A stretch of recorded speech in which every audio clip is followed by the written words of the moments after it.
All right, that's when the contractors are actually out here building the building. Rather than just throw everything away like it used to be done, now we recycle on the sites.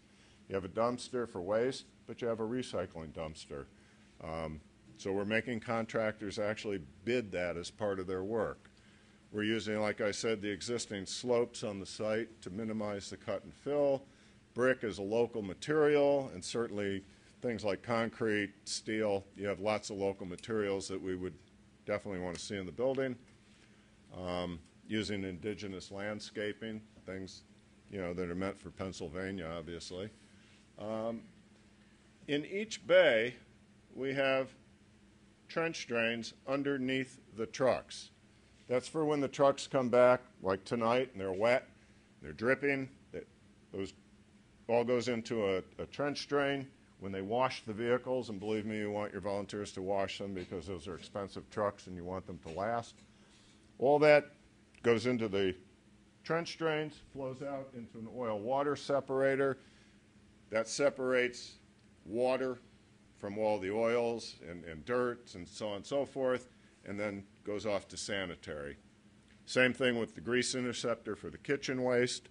So these are all types of things that you use on a commercial building.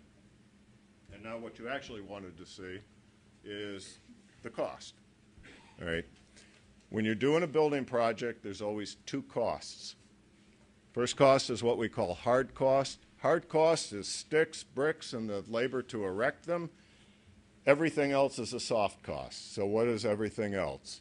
Everything else is the cost of the two homes that were purchased, furniture and fixtures, gear lockers, anything that a contractor doesn't build, testing, insurance during construction, professional fees for surveyors, geotechnical engineers, architects, structural engineers, civil engineer, mechanical, electrical, plumbing engineers, et cetera, et cetera. All those are what's considered soft costs.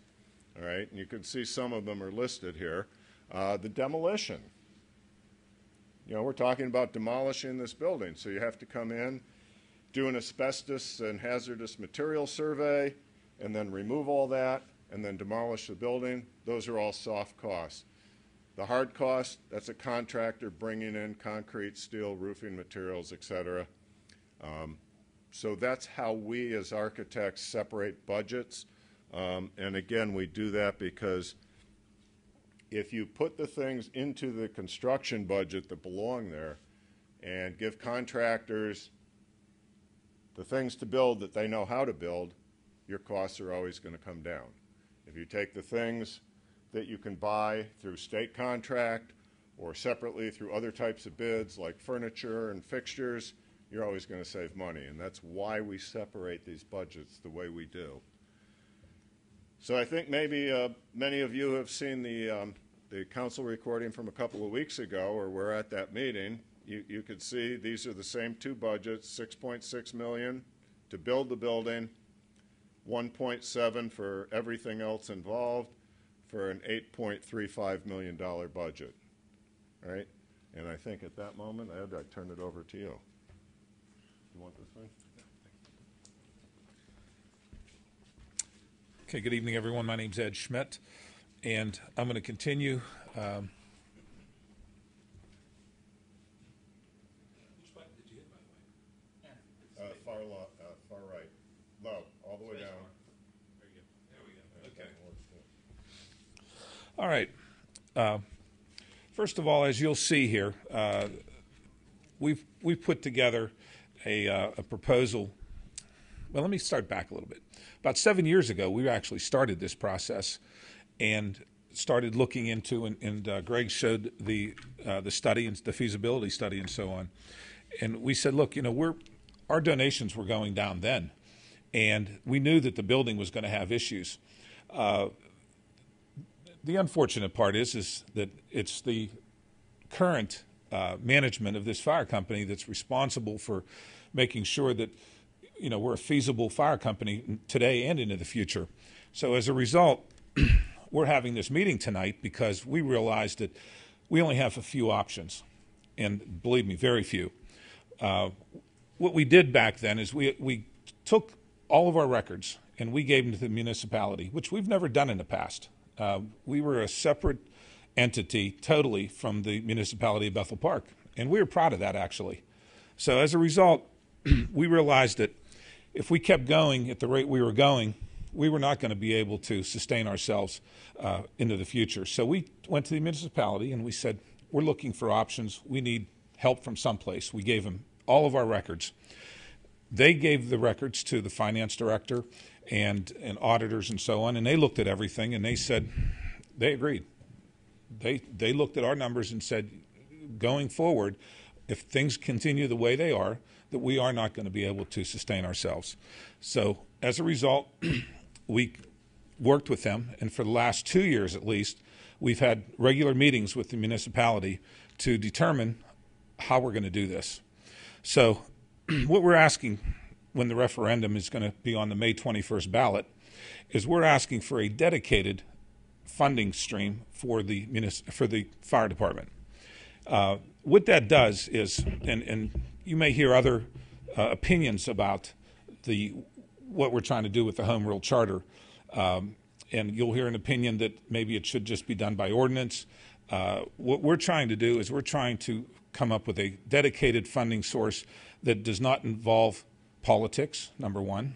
It gives the residents the opportunity to make the change at a future time if they think that's necessary, but they have to do it through a ballot and a referendum. And we're not politicians. We don't want to be in the political arena trying to manipulate or trying to beg or whatever it takes to get funding. We also don't want to be at the mercy of someone in the future that some council members saying, look, we need to cut the budget by 25% and we're going to start with the fire department. That also presents a major problem because, again, like all of you, we have expenses as well. And we can't afford to not have those expenses paid. In addition to that, as it was stated here earlier, we live on donations. Once we go to a tax-based funding source, it's not like you can turn the switch on and off. So if the council decides that maybe there's a year that they need to cut the budget or maybe eliminate it for a year or two, we can't just sit there and say, okay, we're going to start our fundraising up again this year. I don't think that's going to work for us.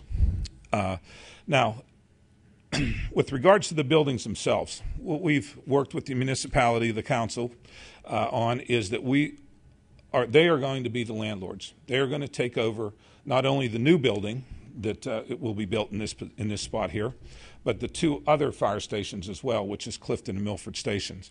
We will actually give them the titles to those buildings, and then we'll lease them back, most likely for $1, we hope. So they will not take care of the equipment. They do not want to be in the fire business. They're leaving the management of this fire station to us as firefighters to continue to do what we do best. The referendum question is to approve a .34 mil. Now, we've gone and did a lot of calculations. The municipality helped us with that to decide what is the number that is correct for us. What is the lowest possible number that we could deal with and still be able to pay our bills into the future? And that was the number that came out. The dedicated funding source will provide for the construction of the new fire station and the maintenance of all 3 fire stations. And it'll allow us to do what we do, and that's to train and fight fires. Thanks, Greg.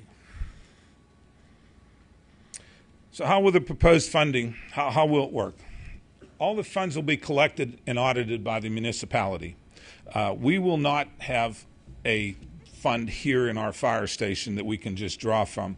We're going to actually, if we need to replace a roof, do a repair of some sort to any one of the buildings, we actually have to put a purchase order into the municipality. They have to approve it and then hopefully pay for it. Or come back to us and question possibly what we're asking for. The municipality, as I said, will own all 3 fire stations and lease them back to us. The municipality will pay all the utilities and the building expenses that are direct relationship to running these buildings. That would obviously include power and light and so on. This will, again, allow us to focus on fighting fires. We don't need to be in the building business. So we're going to go on to the tax questions now. And Greg, do you want to go ahead and talk about the taxes? Okay. Yeah. Just we went through and we kind of looked at things across all the different communities, and just kind of threw out a question to you guys. We have, what community has the lowest municipal tax millage? South Park, Baldwin, Upper St. Clair, Mount Lebanon, Jefferson Hills, Brentwood, or Bethel Park? Anybody know? Actually, no. It's Bethel Park. It is Bethel Park. All right, that's where we fall. That's where we fall. All these other communities, when you start looking, I mentioned before about Mount Lebanon, 5.43. Okay, paid fire department. Paid fire department there. Okay, we want to keep it volunteer. What's the approximate cost for a paid fire company in Bethel Park? Anybody know that? Keep in mind the size of Mount Lebanon and the size of Bethel Park.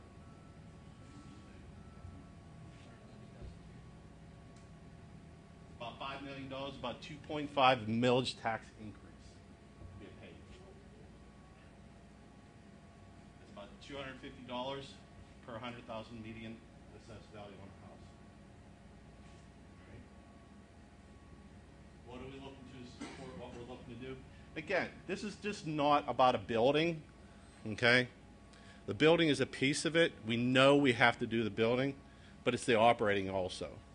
Okay, to operate this facility, as mentioned before, it was $500,000 to operate. Okay, and that's a lot of different things. We got to buy our own trucks. We got to buy the equipment. We got to train. Okay, we had the utilities. It takes a lot to do that. So the only thing we're looking for was the 0.43 mils. Okay, on each $1,000 assessed. Here's an example. Okay, this is 4385 Willow Heath Drive. 2003 county assessment on that was $97.9. The estimated millage increase is $33.29 per year. Per year. It's $2.77 per month. Cup of coffee. What's your fire service for?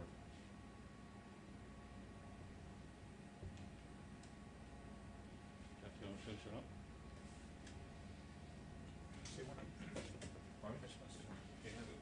I just wanted to add another comment too, is that back on the slide where they were showing the taxes, when this all started, I contacted every municipality that surrounds Bethel Park to determine if they supported their fire companies with any monetary dollars. And we were the anomaly. We were the only ones that did not get financial support from the municipality. And we are the largest all-volunteer fire company in Allegheny County.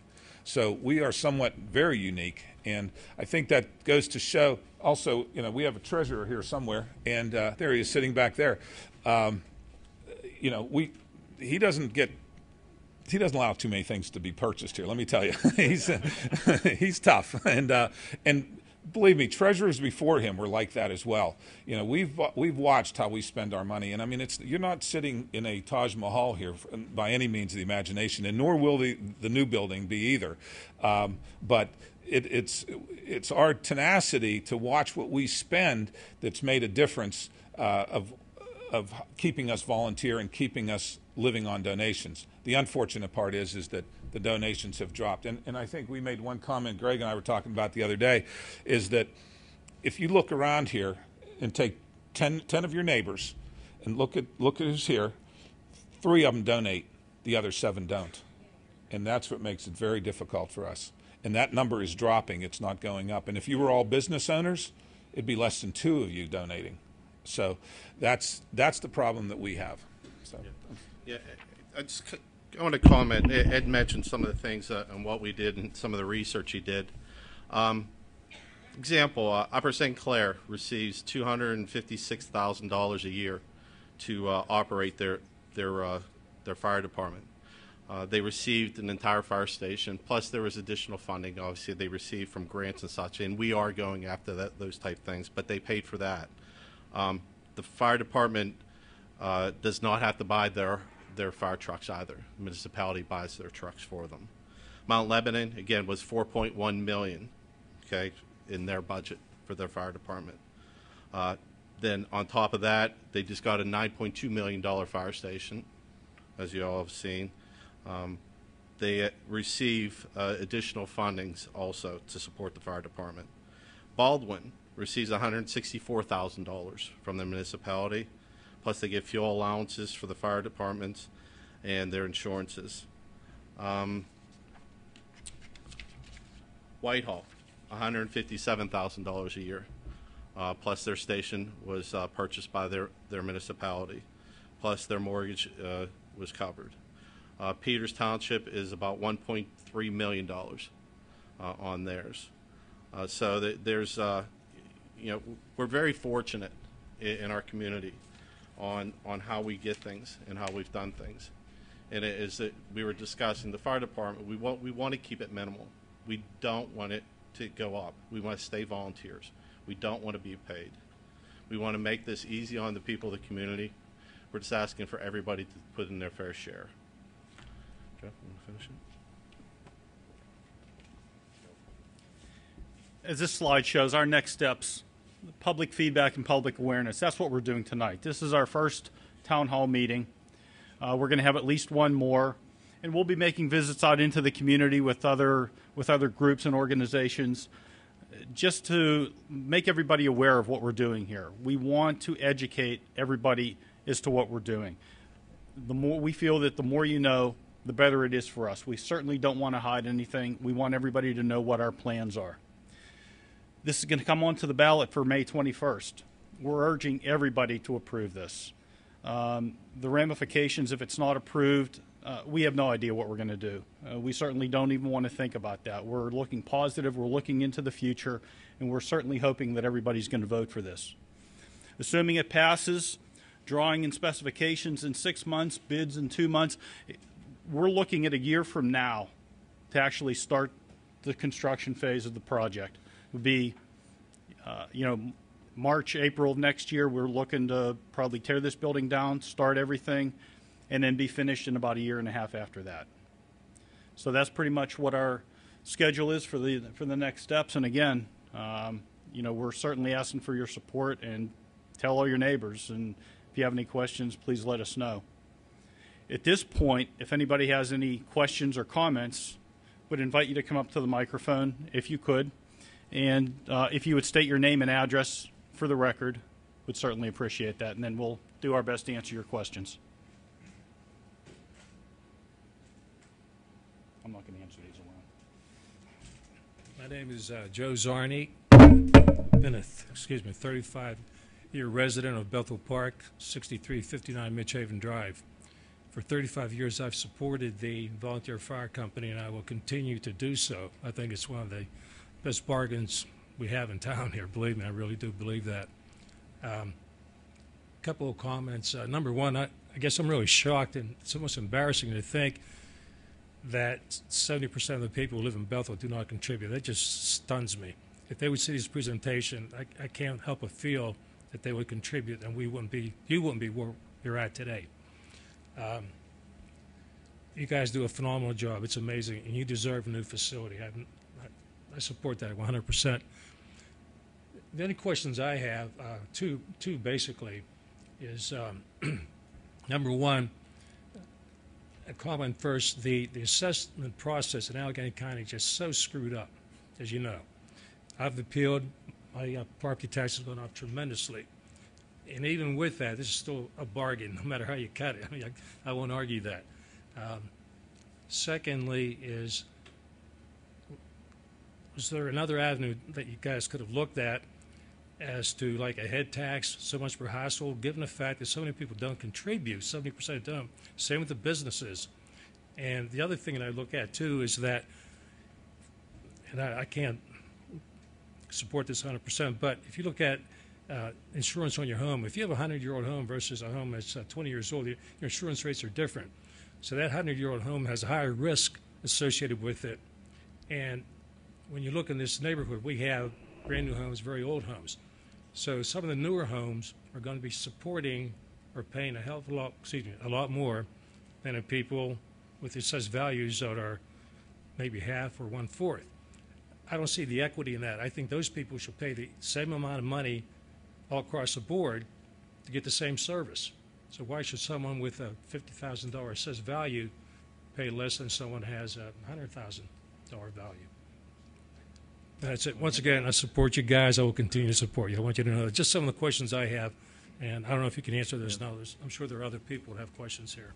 Well, we'll try to answer them the best we can. The with regards to, and you can go ahead and sit down. Thank you for those comments. We looked at various avenues. We started with the federal government and worked our way all the way down through the state, the county, and ended up with the local because that's where everybody was pointing us to. They even suggested we get Marcellus Shale funding in here, and we heard casino money and et cetera, but that's not feasible. We also looked at, and we actually started this process. 4 of us went to a seminar in Kansas City for building fire stations, and we wanted to be educated on what it takes to do this. And as we were out there, and our treasurer Bill Wiles was there, and Chief was there, and Jeff Goethe back there was there as well, we talked about actually doing a per head type cost.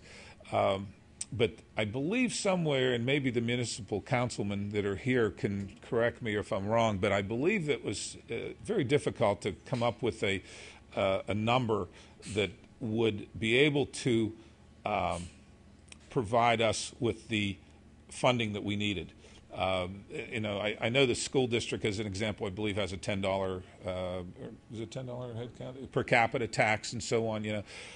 I think when we calculated it, it was going to be somewhere in the neighborhood of a Bill, correct me if I'm wrong, somewhere around $50, $50 to $75 per head to do that. And so it was recommended that we go the other direction and do it based on the property values. Now, and you also mentioned that with regards to the ISO rating going down to a 4, the whole entire community fortunately has one ISO rating, where many communities have maybe 1 or 2 or possibly even 3 of them, depending if they live in the woods or not. But so everyone will see or experience a reduction in their homeowners, including business owners as well. The folks obviously that own the larger commercial buildings will see, more of a savings than a residential homeowner, but it still will be somewhere in the neighborhood of a 10% decrease because of that ISO rating.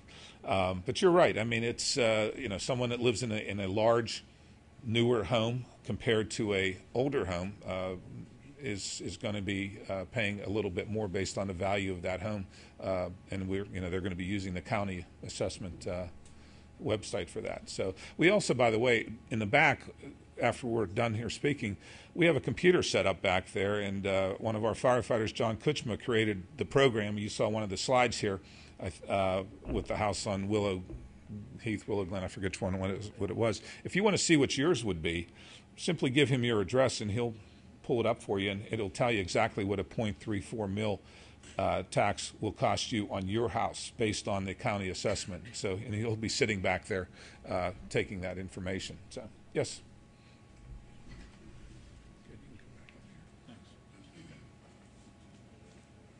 I won't need a microphone. I've been told that over the years. I'm one of you. An auxiliary fireman in Dormont during the Second World War, in grade school and high school. Volunteer fire department in Upper St. Clair. Went to captain, secretary of the department. Even had a little stint as the president of the South Hills Firemen Association. Paid man, drove a ladder truck, Mount Lebanon. Part paid, part volunteer. Fire chief, Carmel by the Sea. Part paid, part volunteer. Fire chief, Borrego Springs, California. Part paid, part volunteer. Your class 4 is amazing. I've been on 3s to 9s. The 9s didn't last too long when I was there. It went down to a 7 damn quick. It's amazing. I feel this is a class 3. The only difference is there's no paid men on the truck. That's all you can gain by a Class 3. And I heard last year that you get the pitiful participation from this community when you have your fund drive. It's disgraceful. In Upper St. Clair, when it was nothing but farms, we had 80%, and those 20 got a letter from us, did you forget us? 2 months later, and we got the 20 back in. Gentlemen, you should have done this 20 years ago. You're kidding yourselves. Honest to God. I bought a pumper in Upper St. Clair in 1957, $19,000, first class American LaFrance. The last thing they bought was $900,000 ladder truck.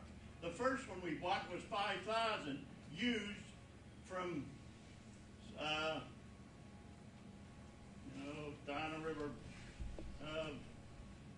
Anyways, I worked with you fellas in the 50s and 60s when we had joint problems. And I always respected Bethel. Damn it, you knew how to lay hose. When we would get called, Bethel had the damn hose where they needed it. They just needed a couple of men to help them because you were worn out holding the damn stuff. You've always had a good fire department. Since you built this building, I've seen Castle Shannon, Dormont, Mount Lebanon, Bridgeville, Peters Township, and Upper St. Clair all have new stations. You've got to do this every 50 years. The whole damn business changes. We used to hear a siren. Now we have a radio. Everything has changed. Well, how the hell are you going to buy equipment in the future without a little help? Naturally, the building was a whopper. But that's a 50-year stint. Any meaningful truck going out that door is between $250,000 and $900,000. What are you going to do? The national board, who gives you your rating, wants to see new trucks. And they're costly. 80 men can't do this anymore. Don't hesitate for a minute. They'll let these people pay for what they're getting. They're getting free labor. You know anybody else gives you free labor? Hell, my grandchildren won't. Really, don't be a damn bit hesitant. Ask for what you need and concentrate on being firemen and not the rest of this crap that you shouldn't have to go through.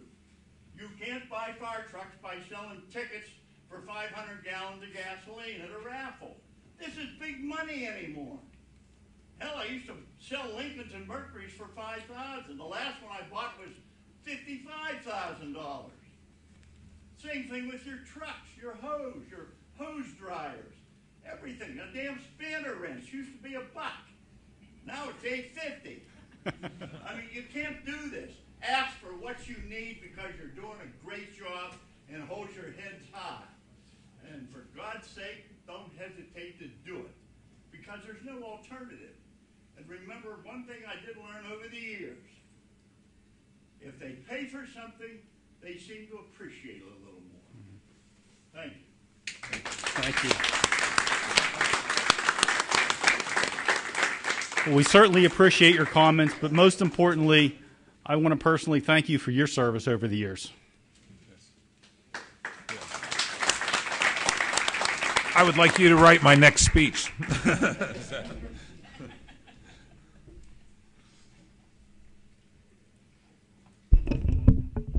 My name's Pauletta Beeler. I live at 134 Meadowbrook Drive in Bethel Park. And over the years, I have lived in communities that have had volunteer fire companies and paid fire companies. And I have to tell you, volunteer fire companies are far superior to the ones that get paid. You guys do a tremendous job, and I wanted to share that with you. The other side of the coin, okay, is that I'm also a property owner who is involved in this tax reassessment. My house right now, okay, has gone up. It is right now assessed at $35,000 more than the house down the street that has 4 bedrooms. I have 2 bedrooms, and that house sold for like $35,000 less than my assessment. So as a taxpayer, nobody wants to hear anything about more taxes based on property assessments. That's a hard issue to deal with. Not directly your problem, but indirectly. The question that I do have is when you do this renovation, where are the things that are here now? The firemen that work out of this station, the trucks, where are they going to be kept? You know, I mean, that's going to be a big void in the community for some time. And the other two stations, I'm assuming they're probably as aging as this one is.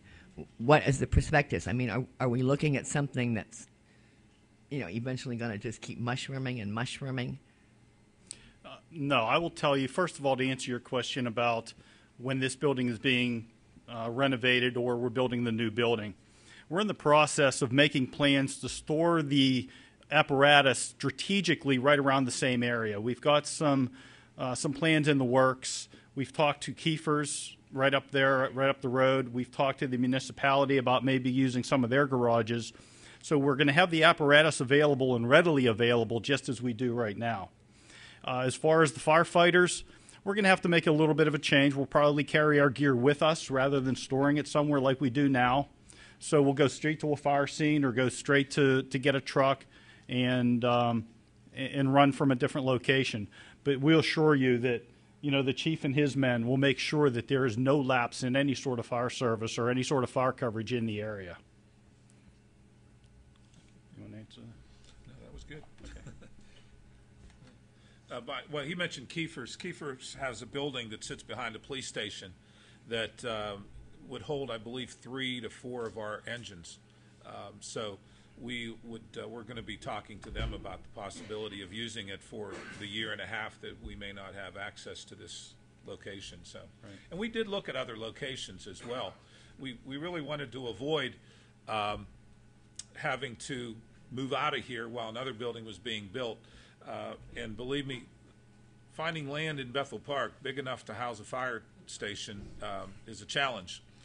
We even went to the county, actually, to look at some of the county land that is right on the edge of like Stoltz Road and so on, where we could put a station possibly there, but they weren't interested in giving up their property either. So we ended up, after really exhaustive search of looking everywhere, and we had a gentleman here, Mr. Pokerjack, George Pokerjack. I don't know if anybody remembers him. He was around for a long time. Unfortunately, he passed away recently.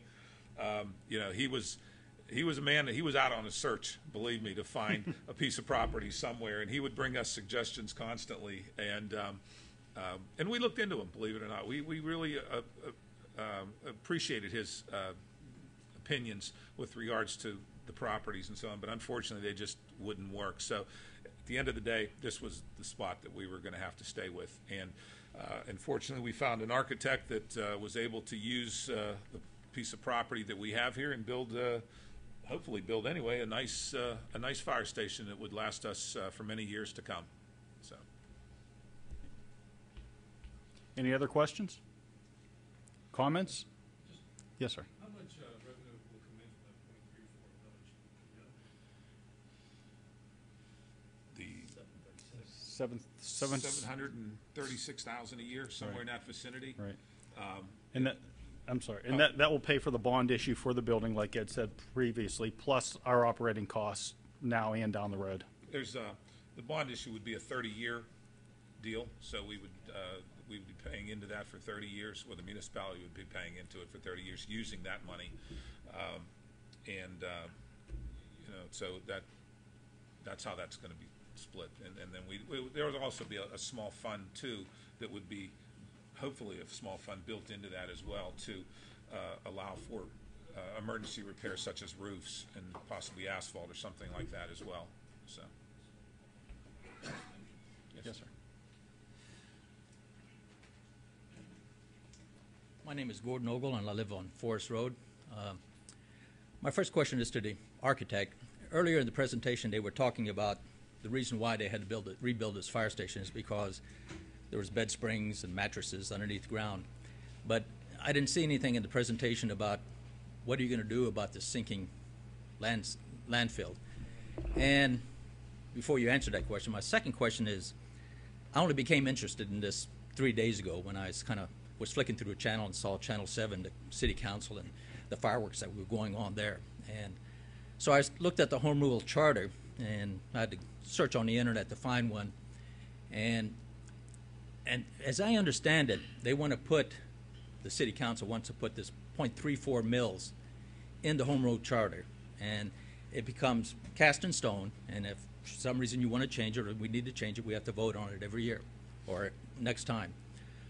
That's okay, because I do believe that we should support the volunteer fire department. I was shocked to hear that you don't get a whole lot of money from the borough, or other maybe just utilities or something like that, if you get that at all. And I pay my $50 a year, and I thought that was going to buying the chief a Cadillac Escalade with a fire hose extension on it. But, I didn't really know what the money was used for, to be honest. I thought the borough was really financing your operation, so I was shocked 3 days ago to find out that that wasn't true. I do believe that the fire department volunteered. We should pay for the buildings, the fire trucks. We should pay for all your equipment. We should pay for your medical insurance, your life insurance, your training. That should come from the community and should come from everybody. My second question is I'm confused as a voter about the numbers, because I see today you talk about an operating budget of $500,000. I read in the almanac somebody said it was $700,000. Another person said it was $780,000 in the almanac. And then I said, well, being a skeptical thinker, I'm going to go to the Allegheny County website, look it up. I went to the Bethel Park profile. I saw that the taxable land value was $2,442,000,000, and then 6 more digits, which I don't remember. And I multiply that out, and I come out with $830,000. So I think the City Council needs to inform the people of Bethel Park how much we're going to be paying every year to the fire department, instead of these kind of numbers that is kind of floating around. So that's just a comment. The first question, though, was, what are you going to do about the land? Excellent question. Okay, yeah. Gentleman asked a great question about what are we going to do with the bad soil that's currently under here causing all the problems. When we had our estimate done, and we use a third-party estimator, we have what I'll call an allowance for several thousand yards of bad fill to be removed completely, and then put back what we call engineered fill, which is basically select type of fill with stone, compacted, checked, and everything, so that when you build a building upon it, you know that it's not going to settle, sink, or move. And that's part of the estimate. I should have mentioned that. Great question. Thank you. To answer your second question, sir, about the total amount of tax coming in, the millage that was decided, which is the 0.34, was actually the number that came from the municipal solicitor based on the operating costs that we have and what they feel the 30-year bond is going to cost for the construction and the operation of the building. Again, we're not into the politics side of it. We submitted everything, and the number that we got back from municipality was that they thought the 0.34 was the number that we were going to need to for the operation and for the cost of the building. Now, that, again, as you indicated with what the website shows and the values and so on, I'm sure that those numbers fluctuate daily based on what's being sold and how much it's being sold for. And if you have a certain type of occupancy move into a certain type of neighborhood, your value is going to drop substantially. Based on, we only had to look at what the county currently has. And again, there's going to be, I'm sure not everyone pays their taxes, so I'm sure there's a percentage of who, that there's just not going to be, there's going to be some, I'm sure the municipality does, or their tax collection firm does some chasing, so to speak. So I'm sure there's some leeway in there as well. So, but great question. It's the best that we could come up with using their accountants and so on. So, just another comment is on the tax. That when we look at the tax, obviously we've had 85 members in the fire company. All 85 of us had to make a conscious decision that we were moving forward with this and actually increasing our tax also. So it's not just all of you; it's us too. that's making that decision to do it. So it's affecting us also at the same time, and we're volunteering to do this. And I guess at this point we'll be paying too. And we have many members that actually donate to the fire company. You know, when they get envelopes in the mail too. So, do we have other questions? Just before we get there, ma'am, I just realized I forgot to answer the second part of your question. You had asked about our other stations and about the maintenance and everything of the other stations. They need maintenance just like any other building. We have to put a roof on them every 15 or 20 years or so, and we have to do some general maintenance to them. Those buildings are a different use than what this building is. This is an emergency type building where we have to have it constructed a certain way, and it has to be available 24/7. The other stations are substations. We pretty much use those to keep our vehicles in. Clifton Road, we do vehicle maintenance. We have an engineer's bay down there, and we have a small office. So the construction of the buildings are different. The usage is different. So as far as having to tear those buildings down and rebuild them, that is really not in the foreseeable future. Any other questions? All right, well, in closing, again, we'd like to thank you all for coming. We're going to be sticking around for a little bit, so if you'd like to talk to us one-on-one, if you have any questions or comments, we'd certainly like to hear them. And again, we're asking for your support on May 21st, so we'll all be at the polls. We'll have some information, and thank you once again for coming.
Hide and seek? No. Kids often withdraw when their needs aren't being met.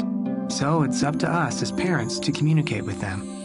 And once they know we care, well, we don't really have to say much at all. From the Church of Jesus Christ of Latter-day Saints.